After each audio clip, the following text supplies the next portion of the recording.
hot topic in our community as Muslims. All right, so my name is Hiba. I am 17 years old, almost 18 in like a couple weeks. Do you think the parents are still oblivious to all these things? Very much, yes. Like, not. Parents, they tend to like, even if someone is gonna go up to their, like the parents of whoever's like doing whatever and saying like, hey, your kid is not following the right path, like maybe you should try and like talk to them, they're gonna like deny it, and they're not gonna like, they're gonna be in denial, like, oh no, my kid is okay, I raised them fine. We don't want others to see the reality, and we don't want ourselves to see the reality. So we're like, I have heard parents say it like to their kids, like their kids talking about their parents saying like, oh, the only reason that you're like depressed or whatever because you don't read enough. At this day and age, it feels odd to be straight. Yeah, exactly. Like you feel like you're doing something wrong. They're justifying it and they're normalizing it and they're saying it's okay to do this. And when you do stand up against it, like again, you get shunned. Like you're known as someone who's like a bad person or whatever, like someone who's like not accepting and stuff like that. What makes your identity of sugarcoating Islam and compassionate Imam, developing like connections and friendship with LGBTQ community, or is it, promote inclusivity and diversity basically? But it's impacting Islam. I think it's impacting our youth and stuff. But like she would even say things like, oh, let's avoid the topic of like LGBTQ, let's avoid talking about things that seem too extreme just so that we don't like scare them away. And like, this is my religion, I shouldn't be like ashamed to say this out loud. And like,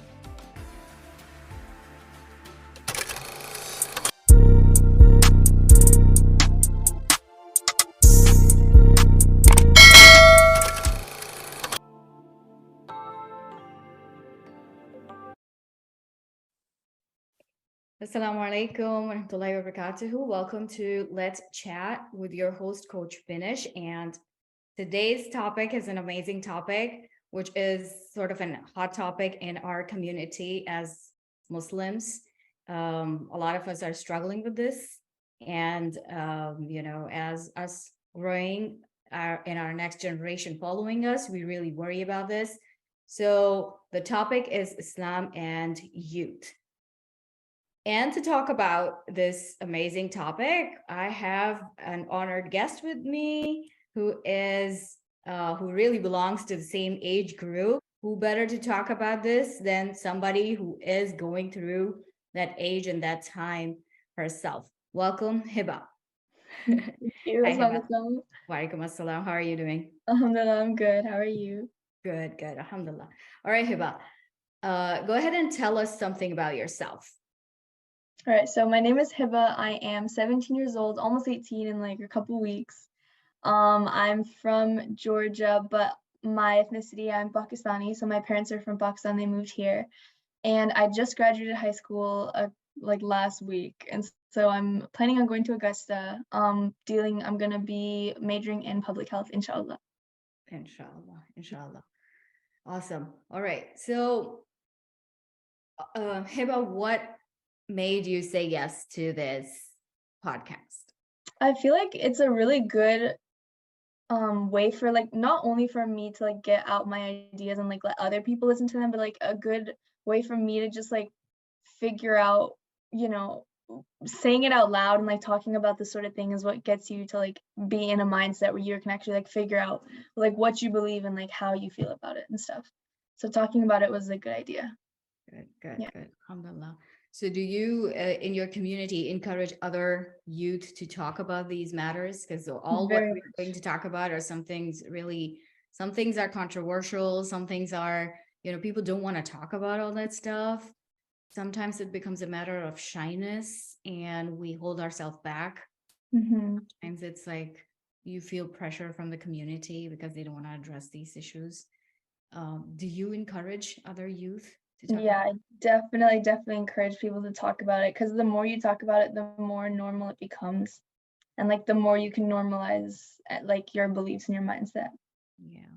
So how do you handle the pressures from, if you have experienced, there's so many things the youth in US has to face, right? For example, like for myself, when I look back at my life, growing up in Pakistan, I never had to, it's not that it wasn't happening, but it was so like hidden that I never had to struggle with dating or not dating or having relationships before marriage. or many other things what we're going to talk about. Mhm. And these are the matters with like sensitive topics, right?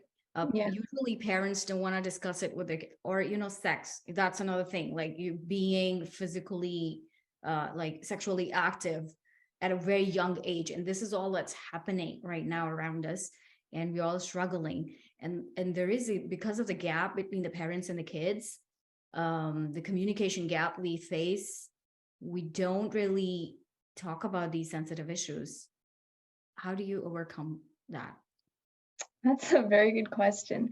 I guess sort of like it all boils down to like how comfortable you are like with your parents, obviously, like how much you can open up to them and how you can talk to them, but it also like it's just like surrounding yourself with company that like feels the same way that you do, like how like a lot of people like whether they're Muslim or not, just like someone who either like they believe in the same thing that you do, like they have the same ideas as you, or like they're accepting of it, of you saying like, oh, I don't want a boyfriend because like I'm Muslim. Like if you like explain something to them and they don't like push you away or be like, oh, you're weird for doing that. Like just sort of surrounding yourself with people who you agree with and like people who aren't gonna shame on you for like not being like other people in society.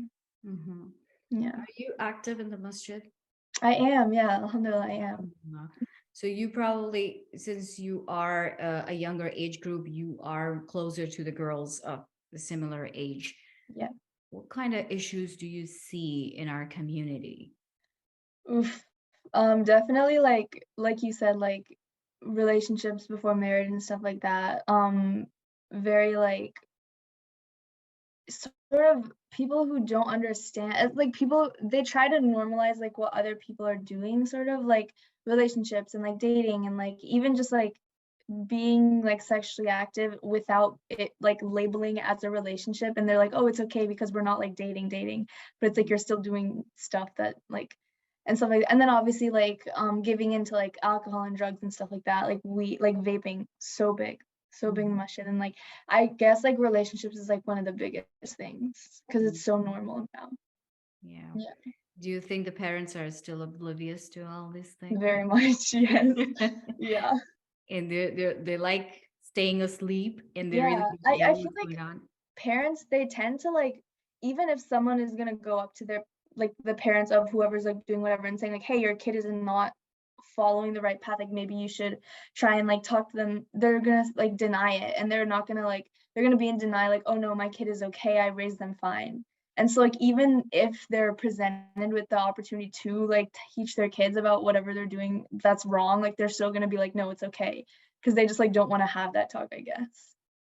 That makes them uncomfortable, and Exactly. yeah, we want to live in denial rather than Mhm. face the reality and do Yeah, something about it. exactly. Why do you think that parents assume that my child is going to be okay and my child is never going to fall into a sin or a mistake, something like that? Exactly. They Why definitely do you think that.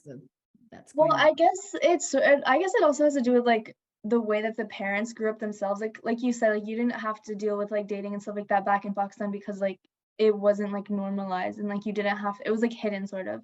And so like I guess if the parents grew up and knowing like them as themselves are okay, they probably think their kids are okay too. But also it has to do with like the way they view themselves, like if they know that their kid is doing something wrong, they're not going to feel good about themselves. They're going to be like, oh, I probably messed up on my end.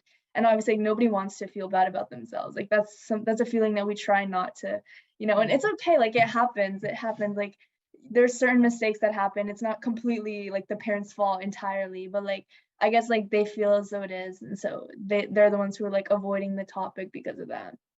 Do you Yeah. think that society plays a role in there because we don't want to be seen as bad people? Mhm. Our reputation is way more important than our health. Sometimes our reputation is way more important than our child's health and mental health and all that. So we really don't want, we kind of push push things under the rug. We don't want to we don't want others to see the reality, and we don't want ourselves to see the reality. So we're kind of like like closing eyes, um, Exactly. putting our heads under the hole, and we don't want to really see and face the facts. because then you'll Yeah, have to it's live not with it. fun. Yeah, it's Yeah, not. knowing you made a mistake, it's definitely like we're human beings. Like we're made to make mistakes, but we're also made to like not. Yeah, it's like it's embarrassing, I guess. It's humiliating to make a mistake and know that you made a mistake. So Yeah, I understand that, but what should we do to change that? Because the youth is suffering, you know. mhm, I mean, I've been in US for 20 years, and even though I grew up in Pakistan, most part of my life I was there. My education was there. I got married there. But being in US for 20 years has changed me a lot, right? It changed my way of thinking, changed my ways of parenting, changed my ways with how to deal with adults around us and how to deal with the kids around us. And alhamdulillah for being in a field where I have always been interacting with kids have taught me a lot. Uh, mhm, you know, working in public schools have taught me a lot. What kind of environment our kids are in, and to understand that having to go through all of that and then keeping ourselves on a straight path is a big deal. yeah, it's a Is a big lot. Yeah. And then that helped me with, the big thing that changed me was the parenting style. Then if I can think so, if I can feel and I can learn and I can grow and I can unlearn all the nonsense I had been through, Mhm, or what I gained from, which is not going to work. I know that mhm. with my kids, the way I was raised is not going to work with my kids. Why do you think other parents still want to hold on to the traditional ways? And there's nothing wrong with being traditional, but Mhm. it's the 100% being traditional, Exactly. like being so firm on it that you can't learn, or you can't you're not flexible at all. Exactly. Well, how do we change that? I feel like communication is like a really big thing. Like getting your parents to realize that like, hey, the life that I'm living is very, very different than the life that you're living. And like this is like the ground. I guess like knowing what each person wants, like knowing what your parents look for in you and knowing what you look for in your parents sort of is a good way. So like communication is a big thing in that.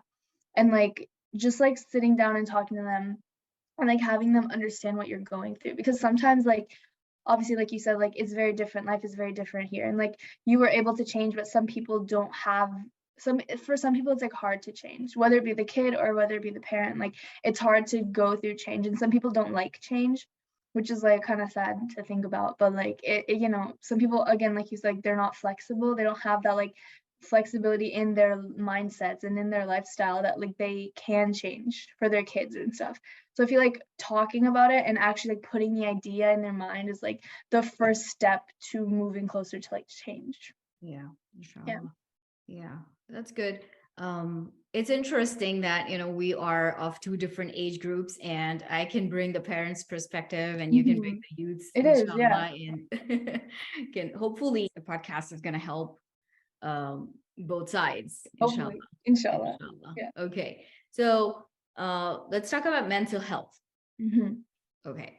So mental health, for me, what I understand from mental health is your self-esteem, your self-confidence, your self-talk, and all of these things, which you take care of your emotional, mental, and psychological health. And that has to be done by everybody.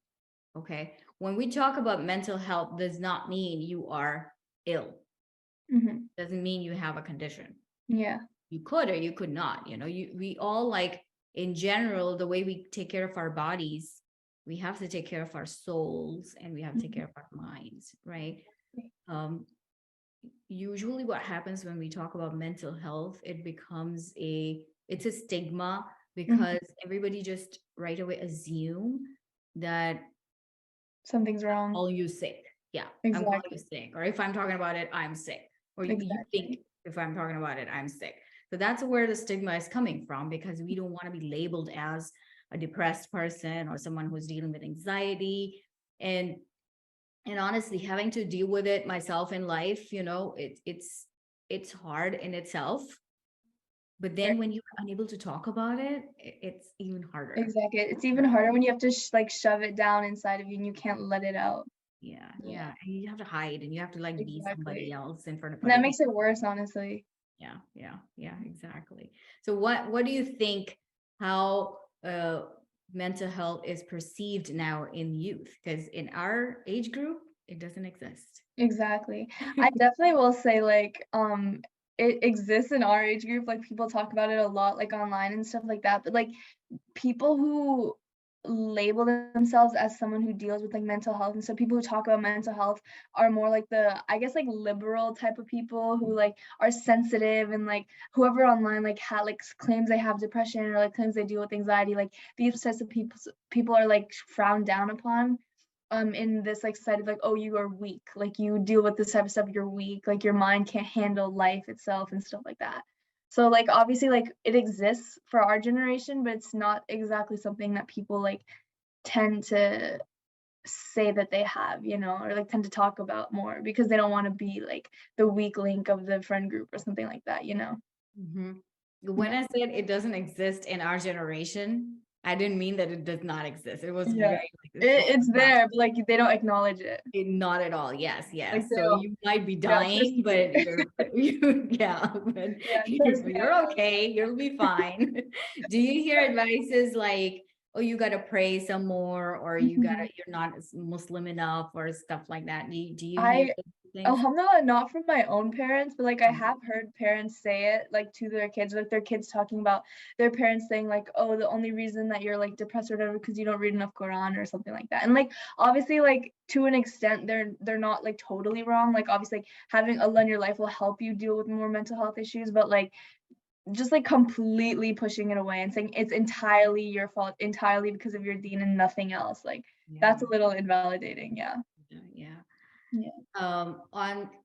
On other side of it, do you think that it is actually becoming it's becoming too much? Like, yes, I understand there is mental health crisis going on, but do you think we are becoming overly sensitive? 100%. Yeah. I feel like in this world and like this day and age, I feel like sensitivity is such a crazy thing. Like people will get offended over the littlest things or like they will take something as like a small like problem and they'll make it something way bigger than it actually is.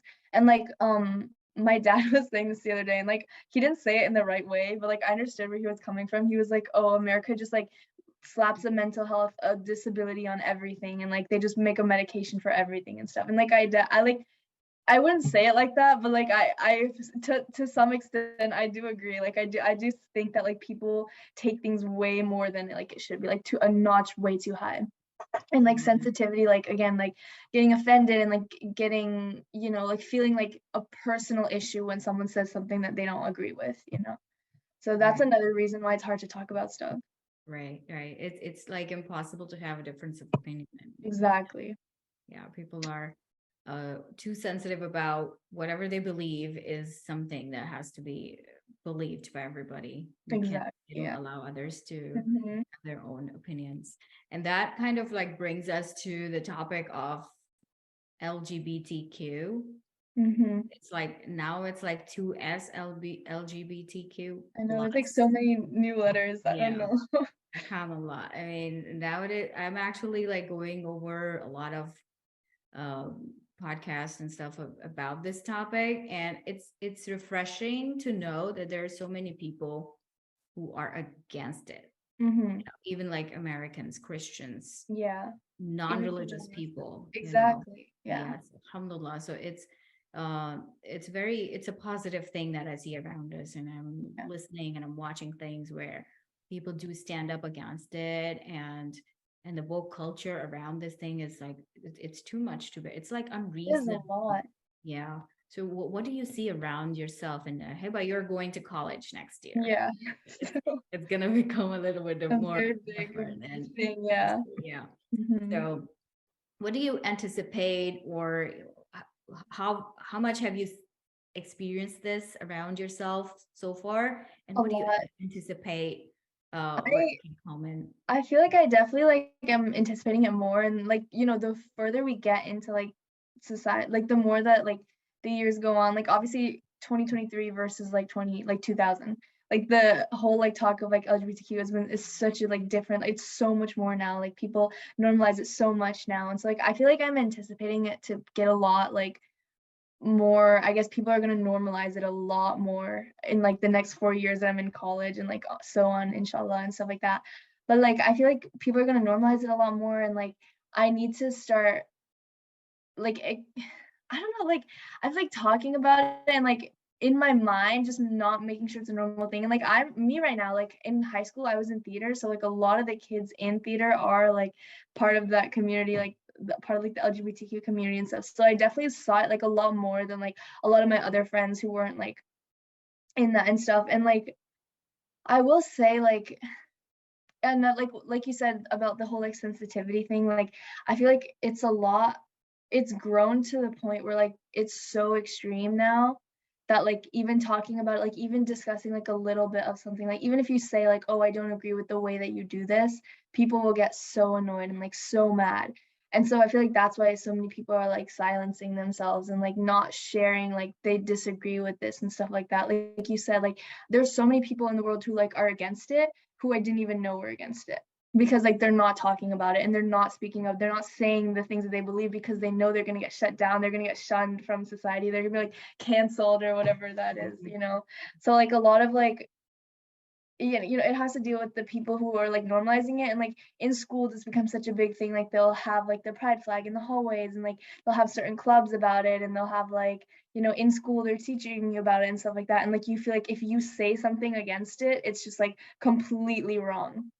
So I feel like moving on into the future, like not only myself, like everybody around me, like I should be more like firm on my beliefs, I guess, instead of hiding away and like being like, oh, like if someone starts talking about like LGBTQ, I'm just like silent and like sitting in the corner. Like I feel like I shouldn't do that as much, especially in college, because like this is like the real deal, you know? Yeah, yeah. Yeah, It's gonna be tough, but I think we need to speak up about it, because the more we are quiet, the more they're gaining power.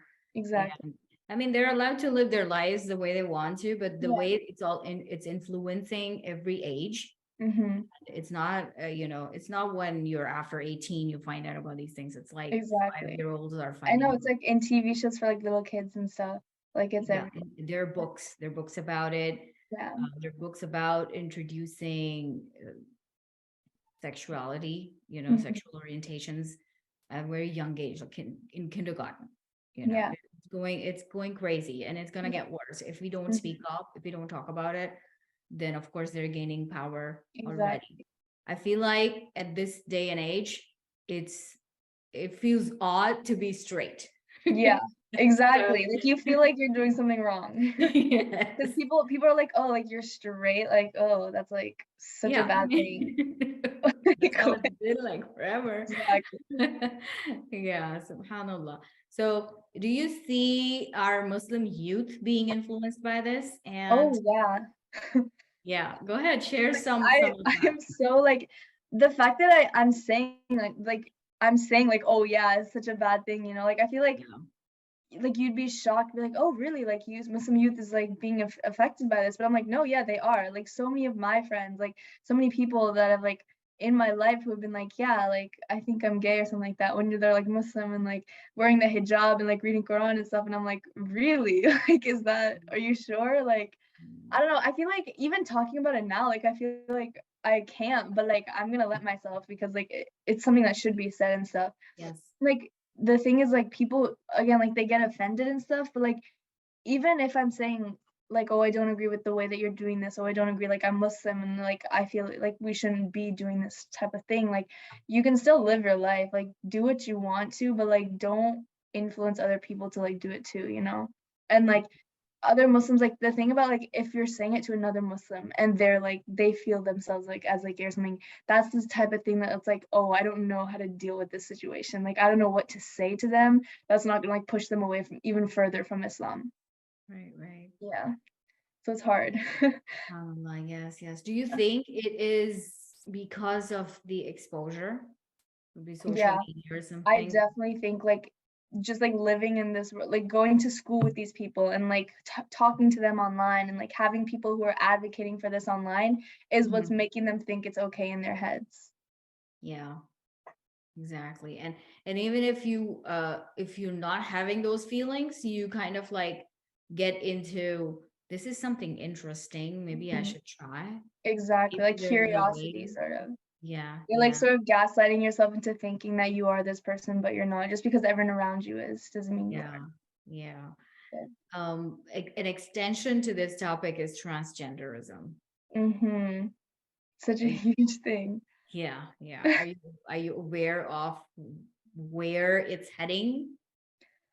I kind of am. There are a lot of like transgender people in my school too, who like I will like look at them and be like, how can you like do this? Like it's insane, but like I can't say anything to them because Right. then I'm gonna be like shunned in school or something. But like, I should talk about it and stuff. So it's good that I'm doing this podcast because now I can actually like speak up about it. But yeah, I am aware of where it's going. Like even my mom sometimes she will like try to make me like one time I wore this like jacket that was like a Letterman jacket and she was like, Hiba, you look like a boy, like take that off. And I was like, oh no. Like yeah, I do know like where it's going. Like people will assume things or like people will get mad when you don't assume like they're like a guy or a girl or something Yeah, like that. the pronouns and stuff. Yeah, Yeah, exactly. yeah, yeah. It's Guns are crazy, such a big thing too. God. crazy. And the scariest thing for me is, again, it's your life. You can live the way you want. That's fine. But when it affects other people and they are not allowed to stand up for themselves. Mhm. For example, when these people are allowed to use women's bathroom, and you can't say that, hey, I don't feel comfortable you using my bathroom, our bathroom, Exactly. and I don't want to see, I don't want to go to a public restroom and then have a guy next to me. Exactly. Cause like in the bathroom sometimes I'll be like taking off my hijab and fixing it. Right. And like if there's a guy in there, what like where am I supposed to do that? How am I supposed to do that? It And can be like they worse than that. There have been incidents of rape yeah, in the in women's bathrooms. And they bathrooms. say that, oh no, like it's because I'm transgender, I identify as a girl, so I'll go in the bathroom. And it's Mm-hmm. like that's not like a good thing. Mm-hmm. Yeah. And there's another place where incident where in a prison there was this transgender guy who was moved to women's prison, and he literally impregnated a few women over there. Oh my God. That's Yeah. so bad. Yes. So that's all happened, and there is no um like nobody's standing up against, like they're not taking any action against it. They're Exactly. justifying this. They're justifying it and they're normalizing it and they're saying it's okay to do this. And when you do stand up against it, like again, you get shunned. Like you're known as someone who's like a bad person or whatever, like someone who's like not accepting and stuff like that. And like their community and like their allies have grown so much where Yeah. like if you do say something, you're gonna have an entire group of people against you. And Yeah. like obviously no one wants to be hated. So like they just don't talk. No. Have you, I don't know if you have seen that lady on TikTok. She talked about this, and she was being stalked by this community and she was being threatened. She got Yeah. like threats and all like, I can imagine. Like they go extreme with this, like literal death threats. They'll like show up to their houses and stuff and they'll say like this is a bad person, you need to like do something to them. And like it's scary. It's yeah. really scary. Like if you're not letting us speak up about I feel like it's what do you call it? Like double standard sort of. How like Mhm. we're letting you speak up about this. Like you think you're gay, then like you're saying like let me like have this freedom, but then when we say something against it, it's like the complete opposite, you know. I don't And it's not even if we say something against it, if we cannot even stand up for ourselves. exactly. Yeah. Yeah. That's the extreme. That's the extreme level of, Very extreme, yeah. yeah. um, how about, you know, I'm hearing that like in California or some other states, it's okay for the kids to consent um, gender change For operation. kids. Yes, Yeah, I under heard about that 12, too. the kids under Yeah. 12. And they don't need parents' permission for that. Mhm. And parents cannot be against it, because if they are, sometimes they end up getting in jail Yeah. And because that's of that. crazy to me. Yeah. How, like, something you're literally born with your specific gender. Like, it's not something that you can just change. And like, people are going to jail because they're saying other things against someone else who wants to Yeah. like. I mean, Yeah. that's insane to me. Yeah. And you have Yeah, no like no rights over your own child. exactly. So, with the kids being introduced with this idea of gender fluidity or choosing your own gender or Hmm. not being assigned with whatever you were born with um, at a very, very young age. How do you think how do you think we should deal with this in our society, in our culture? I mean, we all have, you have younger kids around you, and we all gonna have kids, Hmm. in future you're gonna be a mother, inshallah. So Inshallah. how do you think what you're gonna do? Eba? Oof, that is a very hard question. I don't know. Again, with the whole communication thing, I guess like making sure I know what's going on in my kid's life and like making sure that my parents know what's going on in my life and like my brother's life because I'm old enough to know, like the difference between like what's right and what's wrong and stuff. I feel like I'm at an age where like I know for myself, like even if my parents don't know something that's happening in my life, like I'm at a place where like I can make my own decision. But like my brother, like even him, like I'm even scared for him because like he's growing up at a time where like this is so normal. Like he didn't know a time where this wasn't a thing. Yeah. So like for him it's gonna be so different. And like I'm just gonna base off of this like off like how I like raised my brother. Like obviously I didn't only raise him, but yeah. Mhm. I guess like just like keeping like for what we do in my family, like for my brother and like for me and my sister, we make sure that like my parents don't stay quiet about this sort of thing. Like they make sure that we know how they feel and how like it is like in Islam, how it's frowned down upon in Islam. And like they make sure to keep that like mindset inside of our minds because society has a way, like the social media has a way of like infiltrating your mind and like changing your mind about certain things. So like my parents make sure like that I'm firm in my beliefs and like my brother like they make sure that, like his mind stays in one specific place and like TV and like social media and everything like doesn't change that for him. So Hmm. again like with the whole communication thing it's like really important to just like make sure your kids know sort of like what they're gonna deal with and like get them like prepared for that sort of situation where like if they're ever in school like learning about this sort of thing they know what's right and what's wrong and like just making sure that like whatever you do like what's happening in their lives too. Mhm. Yeah. Okay. So then what are your thoughts about a boy wanting to play with girls' toys or a girl wanting to play with boys' toys? Because that's what they kind of Yeah, use, that is what they do. yeah, to um initiate all this. So what we do with my brother is like whenever he does want to play with like one of our dolls or something, like when I was little, my sister like or my brother, he like moved into my room and then I got the guest room. So like all of my toys, all of my sister's toys are still in his room. So like all the doll, everything are in his room. So sometimes like he knows in his mind, like we tell him like, oh, that's a girl's toy, like you can't play with that. And so like we make sure like in his mind, like he knows the difference between the two different genders and like they're not like allowed to become one Mhm. and stuff. But like if he wants to play with it we say like yeah go ahead but like just know that's a girl's toy, like that, yeah, you're not a girl, just remember that. And like so it's sort of like Making a point, yeah. you can let them play with it, just don't let them have the idea that like this toy can be for anybody, or like don't let them have the idea like the two separate genders are not something that you can like sort of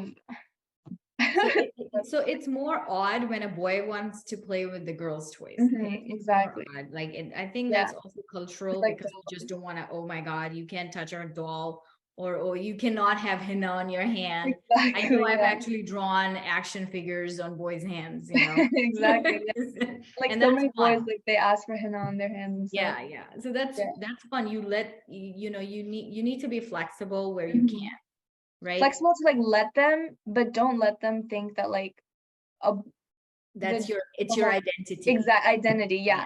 Yeah, yeah. See, you said straight what I Yeah. was thinking. Yeah. Yeah.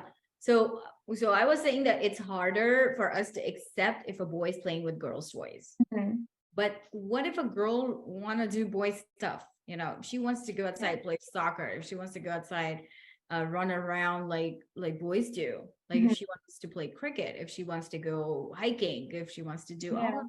all the usual boy stuff. She wants to do taekwondo, karate, fight, all that. How do you help that Do with girl? that. How do Yeah. you, what do I you feel do? like it's kind of the same situation where like you can let them and just make sure that they know that their identity, like they know this is like a boy's thing and stuff. It's just like it's kind of difficult to try and like when you're letting them do that, but then you're telling them a certain thing, like you're telling them something and then letting them do something else. It's sort of like just make sure like you have the boundaries, like they know the separation between like the two genders. They know the separation between like what's right, what's wrong and stuff. Yeah. So like like letting them do it, but making sure that they know like not to change everything just based off of like like playing soccer or something or like playing cricket or something. Like don't let yourself become somebody who like thinks of themselves as like, oh, I'm like a boy or something because like I do this and like whatever. So that doesn't have to do anything with your gender, right? Exactly. Yeah, Yeah. you can't have your interests, you can have your hobbies, You don't exactly. Like you don't have but to change your gender to do certain things. gender based on Exactly. it. Yeah, that's Yeah. because that's what they use to start all this process. And then they take that small thought in that child's mind that if he's interested in boys things, if girls things, and or a girl is interested in the boys things, Hmm. then they kind of like push this idea into their mind. That like Wasn't maybe there you're before, but exactly. just push, or maybe they were the kids were just curious because that's Yeah. how kids are. That's how kids are, Yeah, exactly, like, they don't get that. exactly, Yeah, so, like, just keep it in their mind that, like exactly, yeah. exactly. All right, so let's come to a little bit towards Islam. We talked about identity. What makes your identity or a person's identity?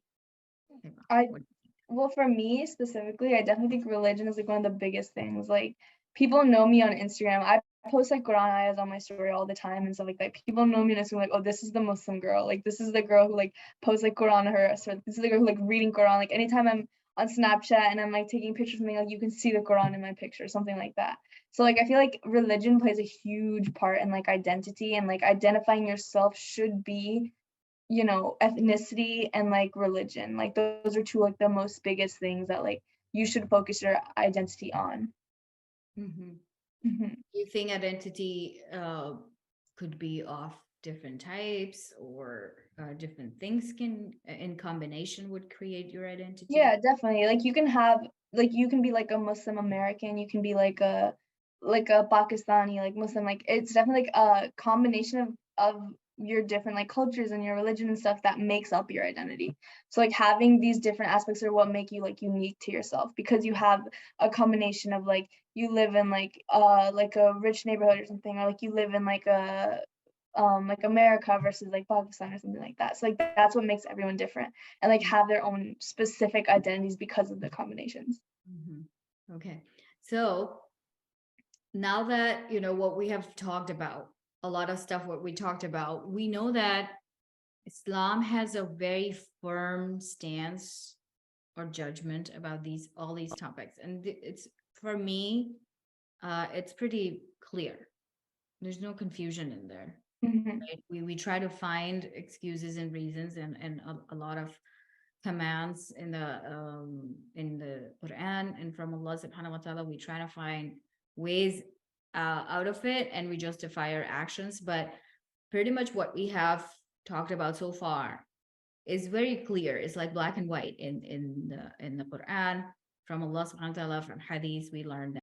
What I am seeing now, and we're coming on towards the topic of sugarcoating Islam and compassionate Imam. The idea they're all around us. We don't want to take any names. That's fine. And I'm fine with even if you want to take names, that's okay. Yeah. But I think this is the time now we should be okay with taking names. That's not our focus. Our focus is the behavior, not a person, but the behavior that's causing a problem in our society now. I feel like when we, to attract, maybe it's a good intention.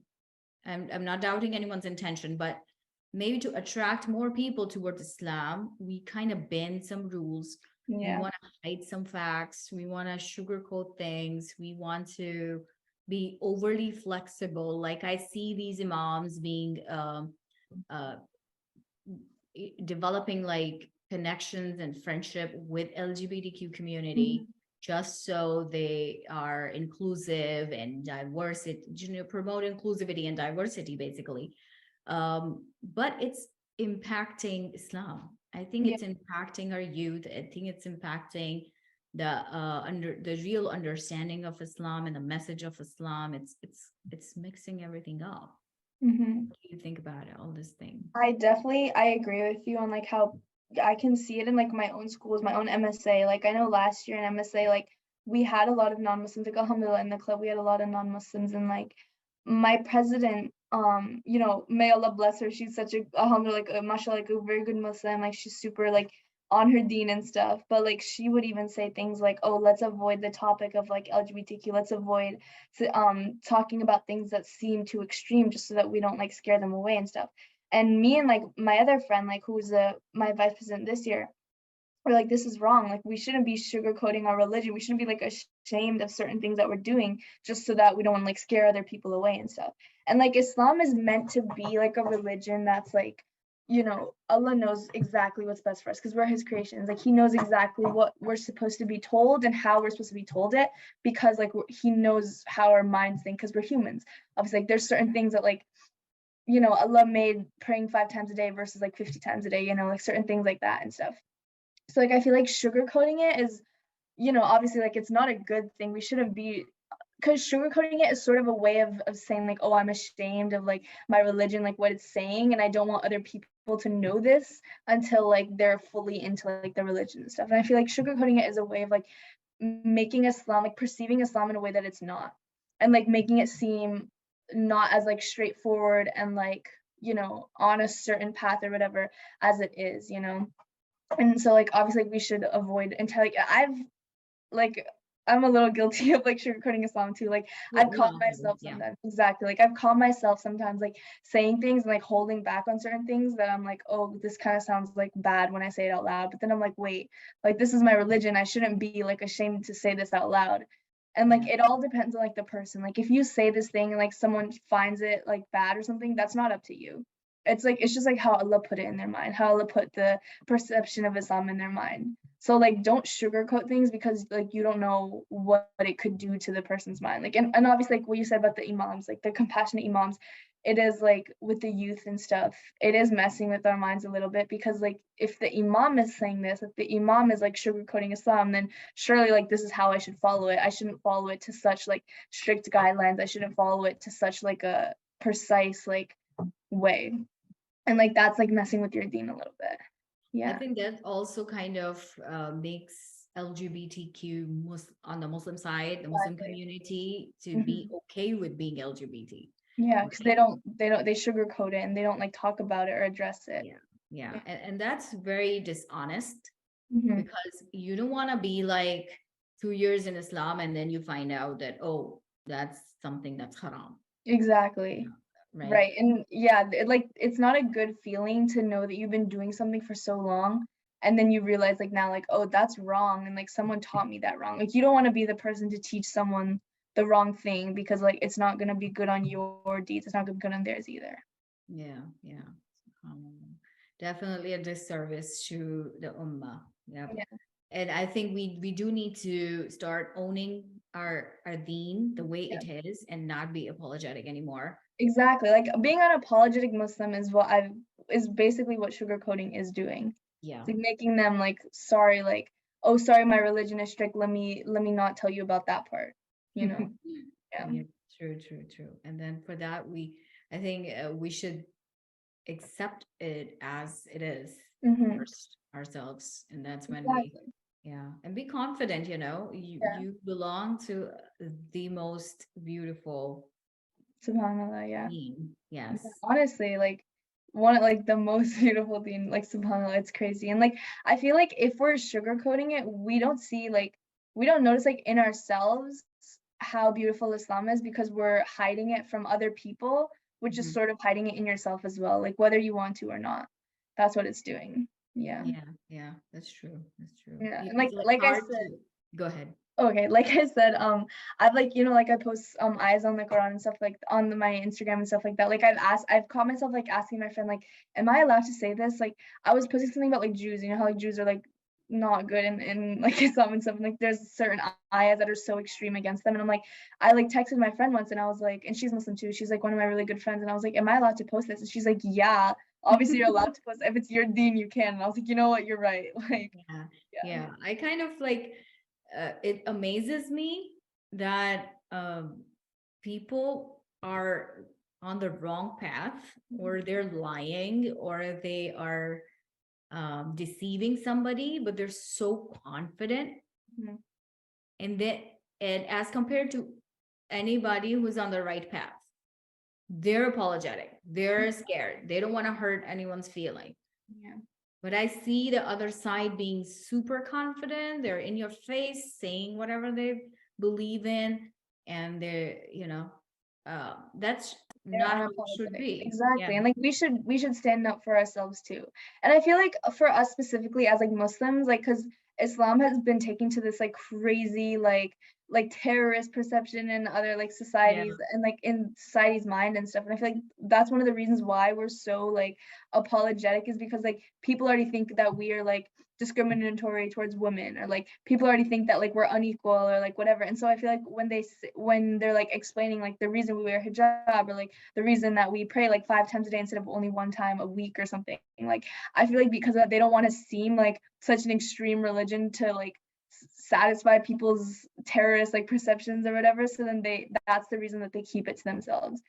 And I feel like the only way to fix that is to stand up for ourselves and be confident. Yeah, inshallah. So we are almost towards the end of our time. I would like you to explain Islam for us, what it is for you. Mm-hmm. How do you, how would give a message to the listeners, Mm-hmm. um, that what Islam is for you. Wow, this is gonna get very sappy. So Islam for me is a way to like channel everything, all my faith inside of myself, everything that I ever am feeling into one like religion. Islam is like a way for me to connect to Allah subhanahu wa ta'ala without like caring about what anybody else around me is doing, what anybody else around me is thinking. This is just between me and Allah. And like Islam is a way for me to share to other people my religion and like give them a way to, escape whatever problems that they're facing or whatever, to give them like a solution. And like Islam for me is like a way of it's like a way to cope with whatever like problems, whatever like situations and like struggles that life throws at me. It's my way to turn back to Allah. It's like my one like getaway sort of. And it's like when I have Islam in my mind, when I have like this certain religion, when I have Allah subhanahu wa ta'ala to turn back to, I'm able to like deal with all my problems and everything like that. So Islam is sort of like a tether down to earth to like make me feel like I'm actually in a secure situation. Yeah. Beautiful. Beautiful. Okay. Another part of Islam is to share with others, and you mentioned it in your explanation. What are your goals in future to make the same thing possible for others? Because we owe it to our ummah, right? Mhm. We can't Exactly. just limit it to ourselves, and we can't be selfish people. We can't be Yeah. selfish believers. It's not a good definition of a Muslim. A Muslim is always thinking about others. So how do you think you can influence other people, other youth around you? You're, maybe in college, in your community, in the masjid, you are in touch with other girls of your age or younger, and even elders, uh, people who may not know much, and you could be a good, positive influence. What's your goal in life? What do you want to do? How do you want to bring that difference? I like that question. That's good. I definitely think my goal 100% is to like whatever my passion is, whatever I'm doing in life, like whether it be like public health or like film or whatever, like anything that I want to do, I want it to like I want to do it for Allah's sake. like I want to keep going down like this like career path that I'm doing and like be able to advocate for Islam through like the through my passions. So like be able to teach people Islam while doing something that I like enjoy and stuff. So I want to like be able to get myself up to a place where like people can they see me as someone who's like like trustworthy, not just some like random person like online or something who I shouldn't be listening to, and like use that like people's trust and stuff to teach them about Islam and like get them into like a place where like this person like I can listen to her and like she's someone who like I can look up to and also like learn from as well. Awesome. Yeah. Inshallah. Allah make it possible for you and may Allah accept it from Ameen. you. And you too, Jazakallah Ameen. khair. Thank you so much, Hiba. It was wonderful having you Mhm. um, with me. And I hope that our podcast, our discussions, our questions and answers, everything benefit the people who are listening, Inshallah. inshallah. And may Allah accept this on our behalf on the day Ameen. of judgment. And may Allah guide you and give you all those resources and wisdom and everything you need You to too. be the positive influence and the light and the guidance for others as well, inshallah. Inshallah. All right. Thank you so much. Jazakallah khair. Let's Yeah. end our podcast here and we will see you all, inshallah, some other time. Assalamu alaikum wa rahmatullahi wa barakatuh.